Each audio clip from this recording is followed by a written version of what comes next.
अस्सलाम वालेकुम बाबा। वालेकुम सलाम जी। ये केड़ी नस्ल जे? ये देसी प्योर देसी रंग एदा, रंग कक्की उम्र, उम्र 21 महीने कद इस टाइम किन्ना? कद 57-58 हत्थां पैरां दी बिल्कुल साफ दाग ओन साउथ शरीफ है। डबल बॉडी दी बिल्कुल साफ है मां चंगी दी है।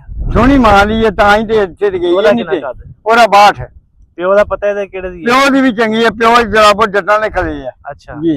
हां एदी की डिमांड कर रहे? एदी डिमांड करने 5.5 कमी पेशी कमी पैसी बेचारा फिर माए दा मतलब मैं करन दा इंशाल्लाह ए शेरी बहुत चंगी है। राब्ता नंबर लाओ। 0329 जी 44 85 952 हत्थां पैरां दी जी बिल्कुल साफ बिल्कुल साहब एदा सीना हो एदे मुंह दंद हो आ अच्छा। बिल्कुल खीरी ऐसा नहीं आ खाओ आ खीरी बिल्कुल देखो अच्छा अंदर नहीं है आ देखो ठीक हो ये छांद नहीं है जेकर मारी ये बड़ी घोड़ बनना है एदा बताओ। हां जी आ देखो एक घोड़ आ देखो चेक कर लो हुन जानवर।